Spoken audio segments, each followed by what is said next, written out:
สบายดีนักเรียนทุกคนยินดีต้อนรับเข้าสู่ภาคที่1การนำใช้ Microsoft Word EP ที่2การเปิดและการแก้ไขเอกสารเบื้องต้นหัวข้อที่1ที่เราจะเรียนเป็นการเปิดเอกสารที่ว่าเรามีอยู่แล้ววิธีการที่เราเคยใช้กันมากคือเอาไปคลิกใส่ที่ This PC เดี๋ยวไปเลือก2ที่เราจะเก็บไปเลือกหาโฟลเดอร์ตัวอย่างอาจารย์เก็บไว้โฟลเดอร์นี้ไปเลือกไฟล์แล้วไปคลิกเซ็นปึ๊บเราก็สามารถเปิดไฟล์ขึ้นมาอีกวิธีหนึ่งนะครับกรณีที่ว่าเราลืมบนเซฟหรือว่าลืมบนบันทึกหลังจากที่เราสร้างไฟล์แล้วเราก็สามารถไปคลิกใส่เปิดโปรแกรมขึ้นมาก่อนตัวอย่างคือในนี้อาจารย์ไปเปิดโปรแกรม Microsoft Word ขึ้นมาปึ๊บในนี้เราก็จะเห็นซื้อไฟล์เป็นรายการนี้อยู่บนแท็บ Recent นี้คือไฟล์ที่เราสร้างล่าสุดก็จะมีอยู่ในนี้เนาะจะบอกวันที่บอกเวลาอยู่นี้เดี๋ยวเราไปเลือกเอาไฟล์ที่เราต้องการเปิดคลิกใส่ปึ๊บเราก็สามารถเปิดไฟล์ที่ว่าเราสร้างอีกวิธีหนึ่งเป็นเราสามารถเปิดไฟล์ผ่าน OneDrive ตัวนี้เราจะเปิดโปรแกรมขึ้นมาก่อนแล้วไปคลิกใส่ Open คลิกใส่ OneDrive เป็นบริการของ Microsoft Cloud นะซึ่งว่าเป็นการเชื่อมต่อเข้ากับไฟล์ต่างๆมีความสามารถในการจัดการมีการป้องกันไฟล์ที่เราสามารถแชร์ไฟล์ให้กับผู้อื่นได้เราสามารถเข้าถึงไฟล์ได้ทุกๆอุปกรณ์เพียงแต่เรามีบัญชีของ OneDrive คือตัวอย่างนี้อาจารย์เปิดไฟล์ตัวนี้จาก OneDrive คือผ่านอินเทอร์เน็ตปึ๊บเราก็สามารถแก้ไขอยู่ในเครื่องคอมพิวเตอร์เครื่องอื่นได้เพียงแต่เราล็อกอินบัญชีอีเมลเข้าไปแล้วก็ใส่รหัสเข้าไปคือในนี้อาจารย์ทิปแก้ไขเลยกดเซฟเวลาเราบันทึกมันจะมีลูกศรซึ่งผมบอกว่าบันทึกก็ในออนไลน์มาตัวนึงคลิกปุ๊บนี่ก็จะเป็นการบันทึกไปเนาะอีกวิธีหนึ่งถ้าการต้องการเปิดไฟล์ผ่านเครื่องคอมพิวเตอร์ของเราเนาะไปคลิกใส่แท็บ Open นี้เดี๋ยวไปคลิกใส่ This PC หรือว่าคลิกใส่ Browse อะไรไปเลือกหาโฟลเดอร์หรือว่าไฟล์ที่ว่าเราจัดเก็บอยู่ในแท็บบนหัวนี้จะมีซื้อโฟลเดอร์ที่ว่าเราเคยเปิดไฟล์ผ่านมานี้มันจะมีวันที่มีเวลาอยู่เนาะถ้าเราเรียนต้องการจะปักหมุดโฟลเดอร์ที่ว่าเราใส่เป็นประจำนี้เพียงแต่เราคลิกว่าใส่คลิกใส่ Pin to Recent List ปึ๊บเวลาเราไปคลิกใส่ New หรือว่าไปคลิกใส่ Open นี้เราก็จะไปเห็น2แท็บเนาะมี1 Document กับโฟลเดอร์นี้โฟลเดอร์ที่เราปักหมุดมันก็จะขังอยู่นี้จะมี1 2โฟลเดอร์ที่เราปักหมุดไว้คือ Document ในการเอกสารต่างๆที่เราปักหมุดก็จะมีอยู่ในนี้ตัวอย่างคือตัวนี้อาจารย์ต้องการจะปักหมุดคลิกใส่ตัวปิดคือเขียนหมุดนี้ปึ๊บโปรแกรมก็จะปักหมุดไว้ง่ายในการเปิดด้วยในการค้นหาไฟล์ที่เราใส่เป็นประจำและนอกจากนั้นก็จะมีแท็บที่บอกว่า today คือไฟล์ที่เราสร้างมันนี่เนาะ this week เป็นไฟล์ที่เราสร้างอาทิตย์นี้อีกวิธีหนึ่งในการเปิดไฟล์ที่เราบริเซฟเนาะคือว่าในกรณีที่ไฟล์รับหรือว่าคอมพิวเตอร์ติดเองนี้นักเรียนสามารถไปคลิกใส่ recover unsaved document ปึ๊บเลือกหาไฟล์ที่ว่าเราเซฟบ่ทันเนาะไปเลือกไฟล์ปึ๊บคลิกใส่ open นี้เราก็จะได้ไฟล์ที่ว่าเราเซฟบ่ทันแล้วนอกจากนั้นนักเรียนก็ไปเซฟตามขั้นตอนปกติสิ่งที่นักเรียนควรสังเกตเวลาเราเปิดไฟล์ขึ้นมาเนาะเราจะเห็นแท็บน้อยๆอยู่ตรงนี้เกิดว่าหน้า Welcome Back มันจะบอกว่าหัวข้อใดที่เราแก้ไขล่าสุดเนาะหรือว่าวันที่ใดเวลาใดเราแก้ไขล่าสุดเราคลิกใส่ตัวหน้า Welcome Back นี่ปึ๊บโปรแกรม Microsoft Word ก็จะนำเราไปอยู่หัวข้อที่เราแก้ไขล่าสุดตัวนี้เนาะตัวที่เราแก้ไขล่าสุด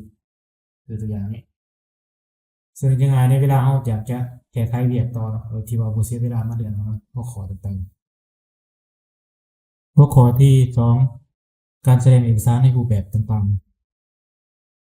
ๆคือในนี้ที่นักเรียนเน้นเป็นการแสดงเอกสารในรูปแบบ print layout ที่ว่าเราพิมพ์ตัวไปถ้านักเรียนต้องการจะแสดงแบบ read mode แบบขนาดนี้เราก็คลิกใส่ตัวนี้ตัวไอคอน read mode เราก็จะเห็นหน้าตาแบบนี้นะหรือว่าแสดงแบบเว็บไซต์เราคลิกใส่เว็บเดียวปึ๊บเราจะเห็นหน้าตาเป็นลักษณะเป็นมาแบบลักษณะแสดงแบบเว็บไซต์ ในนี้เขาจะไปคลิกใส่ที่ print layout คือเก่าครับถ้าหากว่านักเรียนต้องการแสดงเอกสารในรูปแบบที่ว่าเป็นลักษณะแบบ2หน้าในหน้าต่างเดียวเนาะให้เราไปคลิกใส่ตัวนี้คลิกใส่ view ก่อนเนาะปึ๊บแล้วคลิกใส่ side to side ปึ๊บเราก็จะเห็นในหน้าต่างมี2หน้าเท่านั้นปึ๊บไม่ได้เอาเดือนโปรแกรมก็จะเดือนไปเนาะตัวที่2หน้าหัวข้อที่3การสลับหน้าต่างในการแสดงเอกสารคือวิธีที่นักเรียนเคยใส่มันมาแม่นจะใส่เป็นวิธีแบบคลิกใส่บนนี้ทัชบาร์นี้เนาะแล้วก็เลือกสลับหน้าต่างซึ่งวิธีการง่ายๆของอาจารย์ใส่เป็นเราจะไปคลิกใส่วิวนี้เดี๋ยวไปคลิกใส่ตัวนี้ switch window นี้ให้นี่ไฟล์นี้ตัวอย่างเปิดไว้4ไฟล์เนาะจะเห็น1 2 3 4นี้เราสามารถคลิกไปใส่ที่ไฟล์ที่ 4หรือว่าไฟล์ที่1นี้ปุ๊บโปรแกรมก็จะเปิดหน้าต่างตัวที่1ขึ้นมาเป็นไฟล์ที่1เนาะคลิกใส่ view คลิกใส่ switch window เลือกไฟล์ที่3หรือว่าที่4นี้เอาสลับไปหน้าต่อไปไฟล์เอกสารตัวที่4เนาะแต่ในกรณีหนึ่งที่ว่านักเรียนต้องการจะเปิดไฟล์เดียวแต่ว่าเห็นเป็นช่องหน้าต่างเราก็สามารถไปคลิกใส่ new window นี้ปึ๊บสวยในการเรียนได้ง่ายขึ้นเนาะในกรณีที่นักเรียนใส่ช่องหน้าจอในการเรียนนะครับไปคลิกใส่ view คลิกใส่ new window นี้ปึ๊บซึ่งโปรแกรมก็จะบอกเป็นชื่อไฟล์แต่ก็จะมีชื่ออีก1 1 2ทางหลังไฟล์ในนี้อาจารย์จะแบ่งหน้าจอให้เบิ่งตัวอย่างเบื้องซ้ายมือเป็นหน้าต่างที่1เบื้องขวามือเป็นหน้าต่างที่2อันนี้เวลาเราเดือนสามารถแก้ไขได้ให้ยกตัวอย่างอาจารย์ลึกหน้าต่างที่1นี้หน้าต่างที่2ก็จะลึกเช่นเดียวกันเพราะว่าในไฟล์เดียวกันซึ่งเราบ่จำเป็นต้อง copy ออกมาเป็น2ไฟล์ในการนำใส่การแสดงแบบ2หน้าต่างนี้จะช่วยให้เราเฮ็ดเวียกได้ไวขึ้นง่ายขึ้นในการตรวจการหรือว่าการแก้ไขเอกสารจากวิธีการแสดงแบบ New Windows แล้วยังมีการแสดงแบบ Arrange หรือว่าแบบจัดเรียงให้นักเรียนไปคลิกใส่ View คือเก่าแล้วไป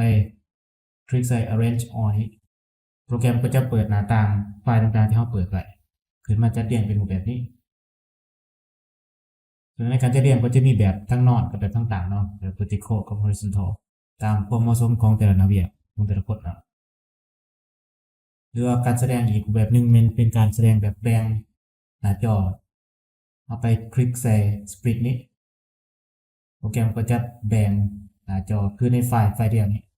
แต่ว่าจะแบ่งเครื่องหน้าจอเวลาเราเลื่อนเบิ่งหัวข้อต่างๆซึ่งขึ้นกับความเหมาะสมของ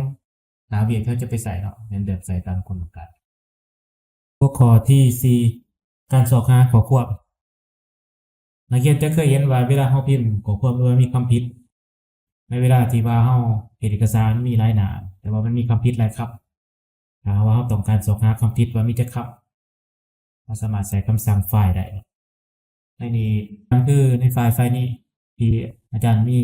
คำผิดในไฟล์นี้ถ้าเราต้องการสอบหานักเรียนอยู่ในแท็บโฮมเนาะไปคลิกใส่ไฟล์กดขวามือนี้โปรแกรมก็จะเปิดหน้าต่างแอปพลิเคชันขึ้นมาปึ๊บแล้วไปพิมพ์ใส่บนกล่องสอบหานี่เนาะพิมพ์ใส่คำผิดยกตัวอย่างคำว่าปัจจัยไม่ม้วนเนาะแสดงไม่ม้วนปึ๊บโปรแกรมก็จะบอกว่ามีอยู่100ผลลัพธ์ก็คือ100คำที่ว่าผิดอันนี้เราจะเห็นเป็นไม้สีไว้เนาะว่าคำผิดนี้วิธีต่อไปที่นักเรียนเคยใช้อาจจะเป็นวิธีการคลิกใส่แต่ละคำแล้วก็แก้ไขเนาะซึ่งว่าจะสานในการแก้ไขคำอย่างนี้เราจะแก้ไขแต่ละคำเนาะนี่ปึ๊บศึกษาในการแก้ไขครับแต่ละครับวิธีการง่ายๆของอาจารย์คือเขาเข้าไปที่เครื่องมือของ Depress นี้แทนทีเนาะคลิกเสร็จปุ๊บโปรแกรมก็จะขึ้นหน้าต่างขึ้นมาตัวไฟล์ what เป็นคำที่คำผิดที่เราต้องการจะพาน Depress with เป็นคำที่เราต้องการจะแปลเป็นคำใหม่ตัวนี้ตัวที่2นี่พิมพ์คำตื่นใจเนาะปึ๊บตัวนี้ Depress เป็นแทนนะครับถ้าว่า Depress all ตัวนี้ก็จะเป็นการแทนที่คำผิดทั้งหมดคลิกใส่ปุ๊บโปรแกรมก็จะขึ้นมาว่า all done ก็คือแทนที่คำศัพท์ทั้งหมดที่เราพิมพ์ผิดแล้วคลิกใส่โอเคโปรแกรมก็จะแทนที่คำผิดให้ทั้งหมดอันนี้เข้ามาทดลองสอบหาคำว่าปัจจัยเท่านั้นมีหมดเลย โปรแกรมก็จะบอกว่า no match ก็คือบ่มีคำผิดอยู่ในนี้แล้วส่วนจะช่วยหลายในการเฮาเฮ็ดเวียกกับเอกสารตัวจริงการแก้ไขในการตรวจกายเอกสารต่างๆหัวข้อที่6การเลื่อนไปหน้าต่างๆหรือว่าใช้คำสั่ง go to เวลาเรามีเอกสารหลายหน้าแต่ว่าเราบ่ต้องการใช้เวลาเลื่อนเมาส์ลงไปเราต้องการไปหน้าที่30หน้าที่35อย่างเพียงแค่เราไปกด Ctrl G ที่คีย์บอร์ดปึ๊บในนี้ให้พิมพ์หน้าเอกสารที่เราต้องการเลื่อนไปปึ๊บเนี่ยคือในนี้เราอยู่หน้าที่12เราต้องการไปหน้าที่50คลิกใส่ go to ปึ๊บเราก็อยู่หน้าที่50หรือว่าคลิกใส่ไฟล์คลิกใส่ go to เลื่อนไปหน้าที่12ปึ๊บเราก็จะมาหน้าที่12เก่าซึ่งจะง่ายเลยก็ไว้เวลาเราเลื่อนไปหน้าต่างๆที่เราต้องการจะแก้ไขหัวข้อที่7การใช้งาน autocorrect ตัวอย่างคือเรามีในนี้มีคำว่าสาธารณรัฐประชาธิปไตยประชาชนลาวนี้ว่าเราต้องการพิมพ์ใหม่อีกเราจะพิมพ์เป็นตัวย่อคือสปปลาวสิเนาะเกมก็จะเปิดเอาคำเต็มขึ้นมาให้นี่ให้นักเขียนพิมพ์ตัวคำเต็มไปก่อนเนาะนี่ปึ๊บแล้วซีเล็กไว้ทาสีไว้เนาะเปลี่ยนภาษาตัวอย่างเป็นภาษาลาวไปก่อนปึ๊บเดี๋ยวไปคลิกใส่ที่ไฟล์คลิกใส่ option เลือกแท็บเบื้องซ้ายมือในนี้เราจะเลือกเป็น proofing อยู่เบื้องขวามือเราจะเลือกเป็น autocorrect option คลิกเสร็จปุ๊บproofing autocorrect คลิกใส่เดี๋ยวโปรแกรมก็จะขึ้นหน้าต่างขึ้นมาเดี๋ยวเราพิมพ์คำย่อใส่บน replace นี้ของน้อยๆนี้สปปลาวเดี๋ยวคลิกใส่ add เพื่อเพิ่มคำย่อไว้จะมีคำย่อคำเต็มเนาะที่นักเรียนเห็นในนี้นักเรียนให้นักเรียนไปคลิกใส่โอเคเดี๋ยวโอเคครับมาทดลองพิมพ์เบิ่งเนาะในนี้สปปลาวปึ๊บโปรแกรมก็จะเอาคำเต็มขึ้นมาคือว่าในการสร้างมันสามารถสร้างได้ทั้งภาษาลาวภาษาอังกฤษหรือภาษาอื่นเราจะเฮ็ดคำย่อไว้ในคำที่เราใส่เป็นประจำอันนี้เป็นเครื่องมือหนึ่งที่ว่าจะช่วยในการพิมพ์เอกสารไว้เกิดหัวข้อที่8การ copy การตัดและการวางข้อความวิธีการ copy ก่อนให้นี่ยกตัวอย่างเรามีข้อความตัวนี้เนาะเราต้องการจะก่อนอื่นเราจะไปเลือกข้อความก่อนโดย select ก่อนคลิกเมาส์ที่ทั้งหน้าแถวการเลือกมุมแถวเนาะคลิกใส่ home คลิกใส่ copy ก็จะเป็นการ copy หรือว่ากด Ctrl กับ C ที่คีย์บอร์ดแล้วเลือกบนที่เราจะวางข้อความไว้ตัวอย่างเราวางเคอร์เซอร์ไปนี้ปุ๊บคลิกขวาแล้วจะเลือกรูปแบบการวางเรียกว่า paste option เนาะคลิกใส่บนตัวนี้ไอคอนตัวนี้ paste option ก็จะมีขึ้นกันเนาะคลิกขวาปุ๊บในนี้มันจะมี keep short formatting ก็คือรักษารูปแบบเดิมที่เรา copy มาจะเป็นสีห้องเข้มแล้วก็ขนาดตัวหนังสือนี่ตัวไอคอนตัวที่หนึ่งนี้จะออกมาเป็นลักษณะแบบนี้แล้วตัวที่2ตัวนี้คลิกขวาเลือกเมือง formatting ตัวนี้โปรแกรมก็จะเป็นการเอามารวมกับข้อความตัวอื่นอย่างอาจารย์ว่างไว้นี้คลิกใส่เมือง formatting ก็จะเป็นการ copy ข้อความตัวนั้นมาร่วมกับข้อความตัวอื่นจะเอาแต่ข้อความมาสื่อโดยที่บ่เอารูปแบบเป็นยังมานะแล้วตัวที่3นี้ picture ซึ่ง picture มันจะขึ้นกับเวียกที่ว่าเราจะใส่คือกรอบข้อความมาเป็นรูปภาพในตัวอย่างนี้อาจารย์ได้ยกตัวอย่างเอาตาราง Excel ขึ้นมาอันนี้ตาราง Excel เป็นเอาคิดไล่ไปแล้วหรือว่าว่างแบบไปแล้วให้ copy ตาราง Excel ไปคลิกขวา copy ไปเนาะปึ๊บเดี๋ยวเราจะมาวางใส่ในไฟล์ Word ให้คลิกใส่ Picture นี่ปึ๊บเราก็จะได้เป็นรูปภาพตารางขึ้นมาคลิกใส่ตัวนี้เนาะไอคอนตัวนี้เดี๋ยวเอา behind ด้วยก่อนนี่นักเรียนได้เห็นตารางที่ว่าเราก๊อปมาจาก Excel แต่ว่ามันเป็นรูปภาพซึ่งข้อดีในการวางเป็นรูปภาพก็คือบรรดาเนื้อในหรือว่าบรรดาตัวเลขการคำนวณต่างๆจะบ่มีการเปลี่ยนแปลงซึ่งรับประกันความถูกต้องการคำนวณต่างๆให้เราประกอบใช้ในบทได้ง่ายต่อไปเรามาเบิ่งวิธีการวางแบบตัวนี้เดี๋ยวอาจารย์ copy นี่ปึ๊บเดี๋ยวเราไปคลิกใส่ตัวนี้ if text only ก็คือเอาตั้งแต่ข้อความไว้แล้วโปรแกรมก็จะเป็นการร่วมกันกับ format อื่นๆแบบนี้แล้วมาเบิ่งวิธีการตัดข้อความอันนี้ยกตัวอย่างเราที่ได้ข้อความปึ๊บคลิกใส่คัดนี้ก็คือเป็นการตัดจากจุดหนึ่งมาวางไว้จุดใหม่อันนี้เขาจะวางเคอร์เซอร์ไว้นี่ปึ๊บคลิกใส่ตัวนี้วางไว้นี้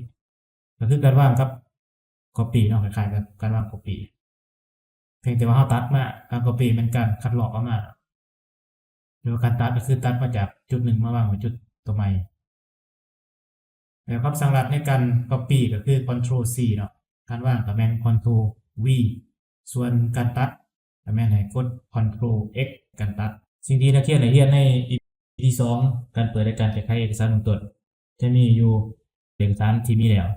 จะเป็นการเปิดในรูปแบบเข้าไป My Computer หรือว่าเปิดจากโปรแกรมหรือว่าเปิดจาก OneDrive หรือว่าเปิดผ่าน Browse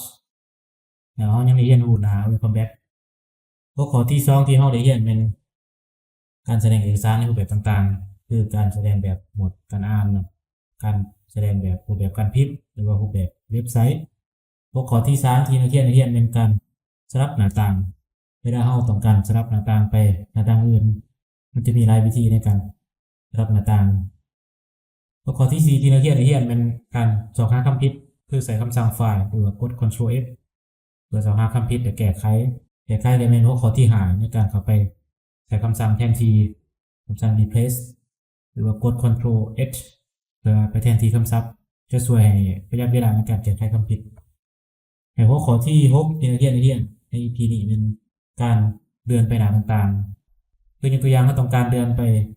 จากหน้าที่12ไปหน้าที่50เพียงที่เรากด Ctrl G แบบพิมพ์เลขที่50ใส่เราจะเดินไปหนึ่งต่างๆเลยในหัวข้อที่7ที่นักเรียนได้เรียนมันการนำใส่ Auto Correct คือเราจะพิมพ์คำย่อไว้คือคำว่าสปปลาวแต่โปรแกรมก็จะดึงเอาคำเต็มขึ้นมาเป็นการสร้างคำย่อไว้เพื่อใส่ในไฟล์เอกสารของเราแล้วหัวข้อสุดท้ายที่นักเรียนได้เรียนเป็นการ Copy การวางและการตัดข้อความใน Microsoft Word ก็จะมีการวางในรูปแบบต่างๆคือเป็นการวางแบบ Flipchart Formatting คือการรักษารูปแบบเดิมไว้หรือว่าการวางแบบร่วมกับข้อความอื่นๆในการวางแบบผู้ภาคคืออาจารย์ยกตัวอย่างเอาตารางจาก Excel มาวางไว้ใน Word แล้วการวางแบบรูปแบบคลิปเด็กนี่เป็นสรุปโดยย่อเกี่ยวกับบทเรียนนี้พบกัน EP ต่อไปขอบคุณใจ